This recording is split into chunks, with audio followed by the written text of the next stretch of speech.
is Lisa Bain. Welcome to Treasure Talks. I would love for you to take a moment to subscribe to our channel and hit the doorbell so you get notifications about our new videos and content. It has been a joy to meet some incredible heroes over the years through my nonprofit work. Our community is filled with heroes who have such incredible and miraculous stories. These stories need to be heard. These heroes have found treasure in the darkest days of their lives, and they are using it to help others and bring hope to those in our community. Every month, we will spotlight a new story as you meet these community heroes and we chat one-on-one. So stay tuned and be ready to be encouraged and inspired by these community treasures. It's time for Treasure Talks. Hey everybody, welcome to another episode of Treasure Talks, and I'm so glad you're here with us today. And I am so excited about this Treasure Talks because I have my really good friend, and everybody knows Kelly Ford. Kelly, I'm so excited you're here. He is one of my favorites, and he was also one of my mom and dad's absolute favorites. But I want to start by first of all reading a little bit about who you are, because I think people are going to learn a lot about you. Kelly's voice has graced the ears and souls of America's leaders in churches, concert halls, and even Disney World. Did you know Disney World? And I did not realize this about you, but you served in the U.S. Navy, which is amazing, for 3 years before studying vocal performance at Oklahoma City University with a renowned voice teacher, which we'll talk about, Inez Silberg. And Kelly was recruited by the Oral Roberts University Singers his junior year and performed as a TV singer. He appeared on Star Search in 1992, which we'll talk about, and went on to sing with the Voices of Liberty at Disney World's Epcot Center. Kelly performs the national anthem at professional sporting events, entertains at national corporate meetings, and appears as soloist with orchestras, including the Ohio Valley Symphony, Tulsa Signature Symphony, and Bartlesville Symphony. But beyond your musical talents, you are a father of two. You've been married to Sweet Vicky for over 35 years. And I'm just so excited to have Kelly. So many places I go, they're like, Kelly Ford, and they'll start talking about different songs. And I've known you since the 8th grade. Yes. And we were talking about that recently. And one of my questions, and I learned so much about you. I left that lunch thinking, I did not realize those things about Kelly. You have lived such a cool life. But my number one thing was, when did you know you had this gift? If you haven't heard him sing, you will hear him sing at the Christmas event, but I'm sure everyone's heard you sing. How did you start? When did you know you had this gift? I was just born with, I had a good gene pool. My mom was a singer and my dad was a singer. And I have always sung. And I remember being at a church camp. I was about 10 years old, and I was walking down this path through the woods and just singing. I had a really high soprano voice. And I was just singing at the top of my lungs, and I just had this feeling came over me that, wow, that really feels good, and this is something that I want to do. And it was very private. I didn't tell anybody about it. Really? I just kind of held on to that. Oh, by the way, I've been married 42 years. That was an old press release, I think. Oh, my gosh. So. 42. Really? Wow, that was really old. I think you guys are going to be close to 50 soon. I know. And I love Vicky, so you guys met super young. Okay. Yeah, in the 8th grade. I'm glad you corrected me. In the 8th grade? Mm-hmm. Oh, right. Wow. Kelly, that's cool. Okay, so you were in a forest and you sang and you realized I you just could realized sing. it felt good, and I just realized I think that's what I want to do with my life. So How long after that moment did you start to sing? I was singing at that moment. I was singing in church choirs. I was singing in school. I was never not singing in some choir somewhere. So yeah. Wow. Was there someone that influenced you a lot to really get your dream started and get your singing career started? I had a really good high school choir director. He wasn't that much. His first job he graduated from the University of Texas. I was in high school in San Antonio at the time, and his first job was at my high school, so he wasn't that much older than me. But Wow. he influenced me a lot. He encouraged me. So these people that are your teachers that really That make a difference. affect you. I Yeah. mean, I remember all of my elementary school teachers that profoundly affected me, and they make a difference. And tell me about Inez. Oh, so my college, I went to Oklahoma City University to study vocal performance after the Navy, after I got married, and Inez Silberg was a renowned voice teacher. She was 84 years old when I took from her. Wow. Wow. When I first saw her, I first met her, she was this frail little lady, and her right eye seeped, and she had a Kleenex, and she dabbed it all the time. And I thought, this woman is going to teach me how to sing? How can that possibly be? And I realized that you don't have to be able to sing to teach someone else how to sing. So she couldn't sing at her age. Really? But it's a very conceptual thing. So she had incredible ears, and she really had an incredible way of communicating what she wanted me to do. And I picked up on it really fast, and she really influenced me in a big way. Wow. Yeah. Isn't that neat? Yeah. Wow. Wow. Okay. When I ask people what questions do you want to know when I'm talking to Kelly, this is always when people ask, who were your biggest musical influences? Uh-huh. And why? And kind of did those shape your career at all? Well, I got to tell you, Karen Carpenter was I've had every Carpenter's album, and, I sang in the same key, in the same octave as Karen Carpenter. Really? Because I was this boy soprano. In fact, she probably could sing lower than me when I was younger. And so I listened to every Carpenter's album. I listened to Johnny Mathis, and I had all these John Denver albums. And then I was into contemporary Christian music back when it was very starting. Who did you like in contemporary? Because we were in like the same era. Because I've got all of Karen Carpenter. Love her. Yeah. So Andre Crouch and the Disciples, I listened to him. The Imperials, everything that they put out. Who else? Yep, that same era. That same. I think it's it's great that you love John Denver. I never would have put those two together. Really? Yeah. Wow, I love John Denver. I have the best memories of John Denver music on mission tour. We would when we went to Colorado, we'd always sing John Denver stuff. Remember that? Sure. Okay. His dad, Don, helped to learn. He taught me how to sing. Yeah. And when we would do all those missions trips at First Methodist downtown, that's where I met you. Mm-hmm, right. So that's so exciting. Okay. Has there been a most memorable performance of your career? Well, a few years ago, I got to sing the Star Spangled Banner, the national anthem, at the Seahawks 49ers game in Seattle. And that was an amazing experience. So you were on the field and... Yeah. So my handler, the person who was helping me, she told me that I was going to be in the middle of the field. And I have this big, huge American flag behind me with these people holding it open. And she said, don't start singing until I point to you, because it takes about 90 seconds to sing the Star Spangled Banner a cappella. Uh-huh. And she said, wait until I point to you, because she was in communication with the Air Force pilots who were doing the flyover. Oh. And so I'm standing out there in the middle of the field. The stadium's full. The Jumbotron is up in front of me. And they announce my name. Please welcome Kelly Ford to sing our national anthem. And the place gets really quiet. And she's just holding her fist like this. And I'm waiting for her to point to me. And it was about 4 seconds, but it seemed like an eternity, because everybody's just like, so well. Quiet. And then she pointed to me, and I started singing. And the home of the brave, and then here come the airline, I got the chills. Air Force pilots doing the flyover, and the whole place just went crazy. Oh my gosh! So they flew over while you were singing. Oh yeah, at the end of the anthem.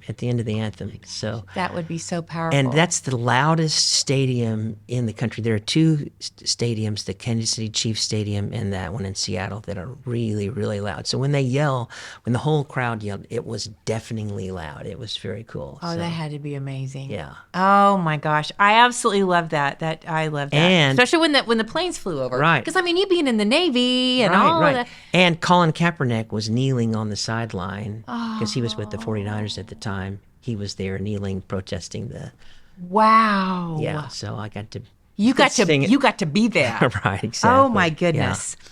Okay, share some interesting collaborations that you've had with other musicians. You've done some really cool stuff.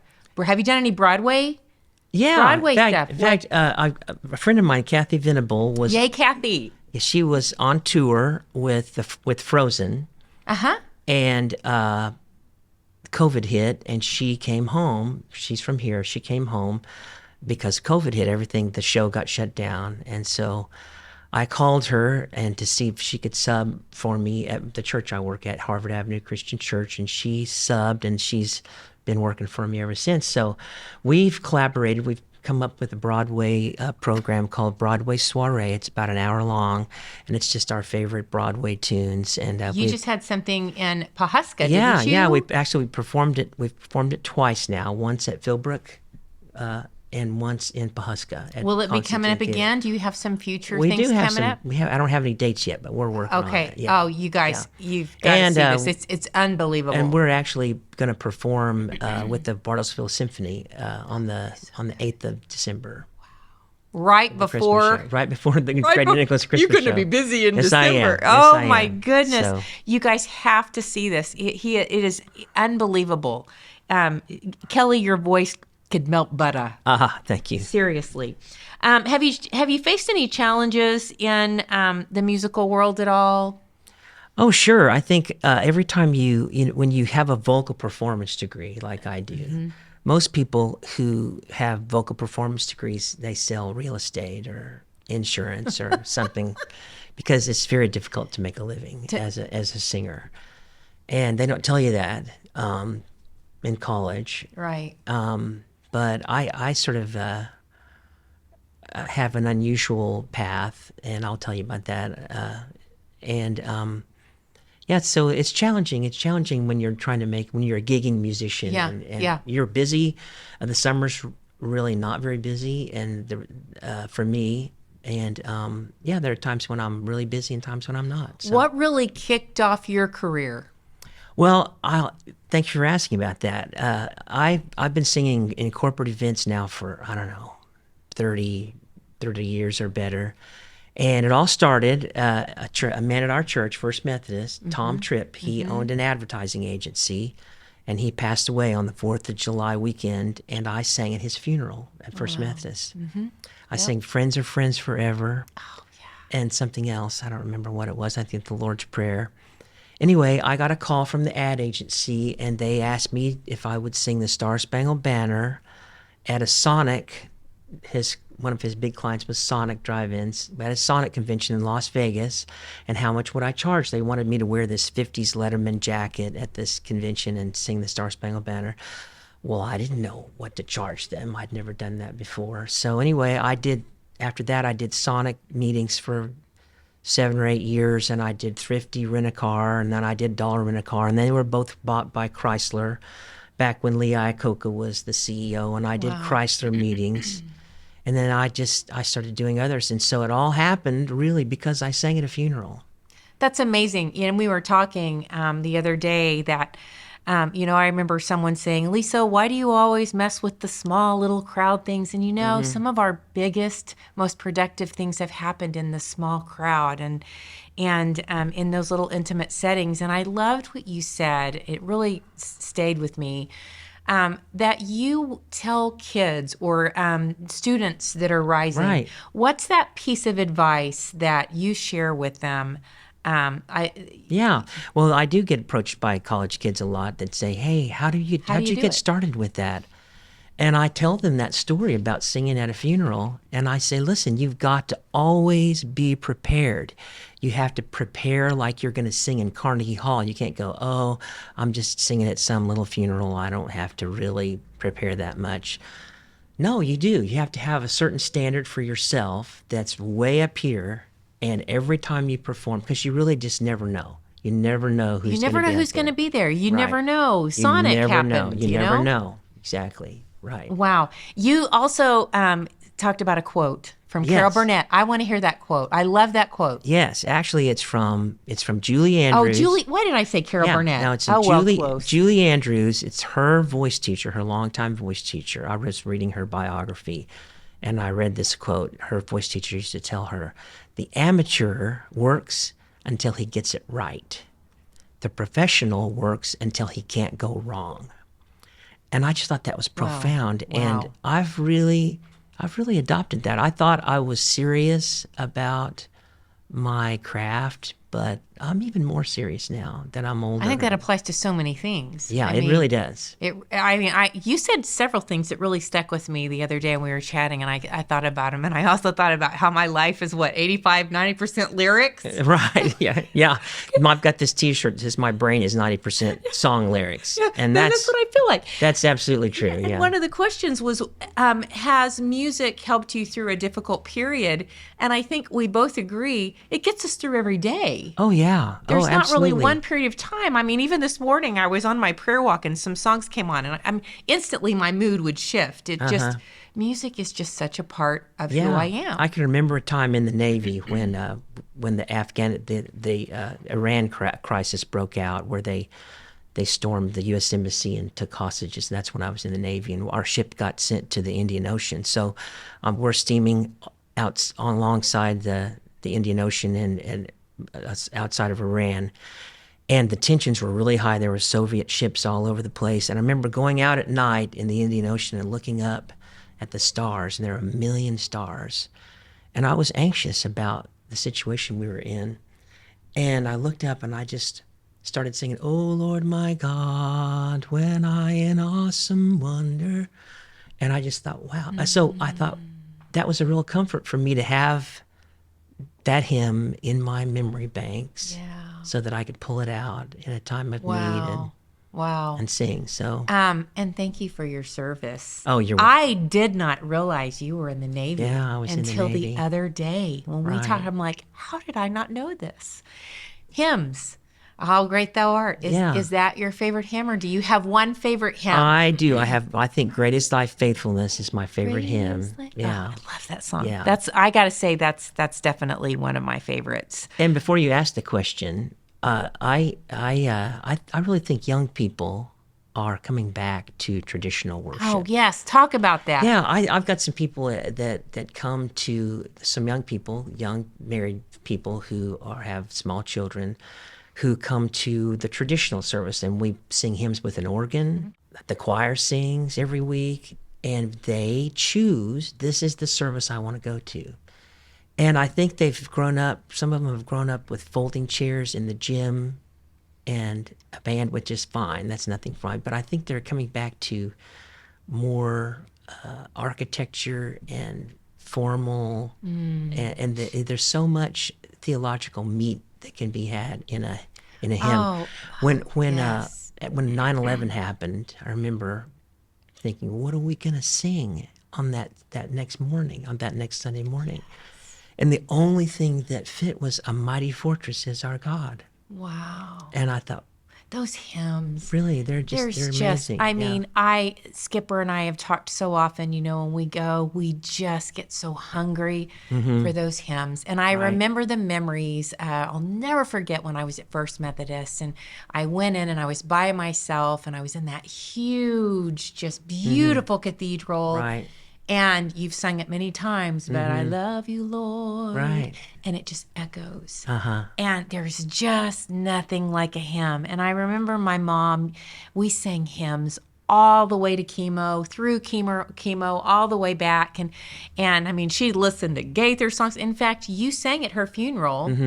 And that was one of the first things she said, "Kelly's singing at my funeral." And I'm like, well, okay, Mom, we got you. But those hymns, they just carry me through, and I've got them on my playlist, and there's nothing like them. And I love hearing that our youth and our young kids are coming back around. There's just nothing like them. Yeah. There's just, to me, you can hear Jesus in them, Right. You just hear his voice. Okay, I don't want to end this without hearing about, you were in the ORU Singers. Yes, I was. I remember them well. Yes. But you are also on Star Search. I have to hear the story Okay. about Star Search. Okay. So back when Star Search, this was Ed McMahon. Ed McMahon. Back in the 90s. And at the end of the show, they would roll in like a P.O. box address. My mother was always on me. You need to be on Star Search. You need to be on Star Search. Okay, Mom. So I wrote down the P.O. box address and I sent them a cassette. I had a cassette recording. Yay, cassettes. And a headshot, a photograph, and didn't hear a thing from them for 6 months. 6 months later, I got a phone call from Star Search. They said, "Can you send us a video?" Well, I was working at Oral Roberts TV at the time, so I had access to cameras and a TV studio. So the next day, I got some friends of mine, and we videotaped me singing, and I overnighted it to Star Search, and I didn't hear a thing for another 6 months, and that's been a total year. Wow. And so I got a call. Vicki and I were getting ready to go out that night, and I got a call, and the phone rang, and I answered it. It was Chad from Star Search. He said, "Congratulations, you're on Star Search, 1992." And I said, "Wow." And so couldn't believe it. So we flew out to L.A., and I was on the show, and I lost. Excuse me, I'm tearing up about this now. I'm not really, but I lost, and you're not supposed to tell anybody at home what happened. Yeah. Yeah. So I got home and I couldn't tell anybody. So it actually aired like a couple of months after we went out there. It was going to air on TV. Wow. They told me the date. So we had a party at our house. Had all our Sunday school class was there, and everybody brought food, and I had this big screen TV set up, and we all were watching, and I sang, and I lost, and the whole place was just like dead quiet, like, oh my gosh, what do we do now? And I said, okay, let's eat. And so I thought, at least I got to be on Star Search. You know? Oh yeah, and we'll play a little clip. Oh my gosh, that is it's classic. But I'm in good company. Sinbad, the comedian, he was on Star Search, not on my show, but he was on a Star Search, and he lost. He was. I think he should have won. It was amazing. I watched it. You should have won. Thank you. Should have won. Appreciate that. Thank you. But then after that, you also, a lot of people don't realize, you worked at Disney World. Right. And you loved it. Oh, I loved it. What did you do? I was in an a cappella singing group called the Voices of Liberty. I had to dress in a period costume, and we sang in the rotunda at the American Adventure Pavilion at Epcot Center. And we do like a 7-minute set. Anyway, I don't know how many minutes, but and then we take a break in the break room and come out and do another. And we did 7 sets a day. But these people that I sing with were so amazed. They're amazing singers. And it was, the payment of it was, I got paid to do it. It was my job, but just the doing of it itself was so rewarding.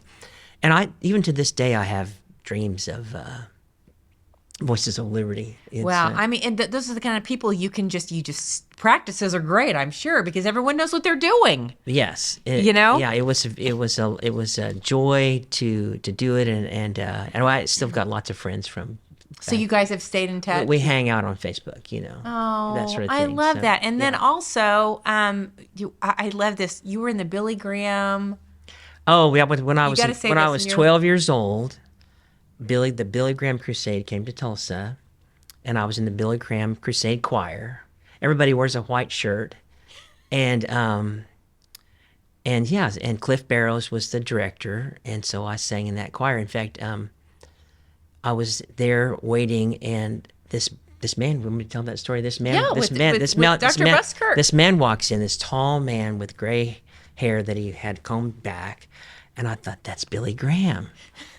And then the more I looked at him, I thought, that's not Billy Graham. And it ended up being Dr. Buskirk. Dr. Buskirk, yeah. from ORU. From ORU and from First Methodist. So that, look, there's Billy Graham, but it wasn't him. Wow. But that was a cool thing to be able to. Your career has just spanned some just amazing. You've got some really cool memories. Now I want to just kind of start to end on, do you have anything on the horizon? I'm singing with Grady Nichols and Andy Christman at the You don't say. at the Grady Nichols Christmas show. We have to end on the Grady Nichols Christmas show. Yes. And last year was the first year that Lisa Bain Ministries was the benefiting charity, which was a dream come true. And the best thing to happen to the Grady Nichols Christmas show I ever. will pay you later for no, that. No, seriously. Oh, yeah. You guys have been a dream to work with. Truly a dream come true. In fact, when I went to the rehearsals, I was just wiping tears because I was just like, these are my most favorite people and most talented people. And to just be in their presence and being a part of this and you know what? And I tell people this all the time, you guys are the real deal. I do many events and, but this one is the real deal where it's about Jesus, but I'm also working with people that love the Lord and that truly are the real deal and they live what they walk. You live the walk. Well, I just got to say, Lisa, that your effervescence and your energy has completely changed the whole vibe of this Kelly, this concert. That means so much Seriously. coming from you. Yeah, you're hard to keep up with. I just crash when I get home. There she goes. No, but it's been a joy. But tell our viewers a little bit about the concert. It's going to be really fun this year. Yeah. I was looking at Well, this is our 8th annual. I can't believe it. We've done this for 8 years now. And it's at ORU. It's at the Maybe Center like it was last year. And it's just going to be a great show. I won't give away what we're going to sing because there's a lot of surprises. A lot of surprises this year, and a lot of surprises. And I'm not going to give those surprises away.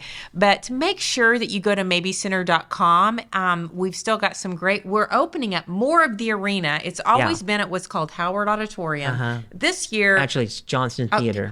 Carol Burnett, Howard Auditorium. Yeah, Howard Auditorium. They tore down. It's not there anymore. So don't go to Howard Auditorium. It's not Johnson Theater anymore. It's got a new configuration. It's more of the Maybe Center that we're using for the seating, and it's going to be pretty cool. It is. We're excited and we can't wait. We would love to see you there. So if you go to maybecenter.com, you can get tickets. We've still got some great tickets available, and we're excited. And I'm just honored to be able to sing with you. And I am just so. It's just an honor to call you my friend, Kelly Ford. Me too. We've known each other a really long time. We have. And when I tell you that you were my mom's favorite, I am not kidding. We would come home from church and she'd be like, I just have been to heaven. Kelly Ford, she adored you. And thank you for being here. Thanks for asking me. I just think the world of you, Kelly.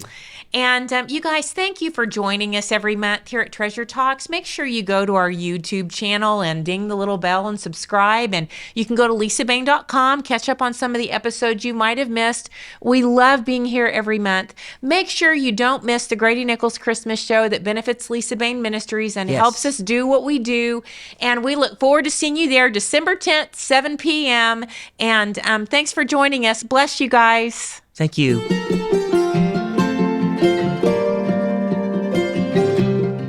Thank you for joining us at Treasure Talks. And don't forget to subscribe to our YouTube channel so you can stay up to date with the latest videos. You will not want to miss out. If you'd like more information on the growing projects of Lisa Bain Ministries and how we're helping the community, please visit us at lisabain.com.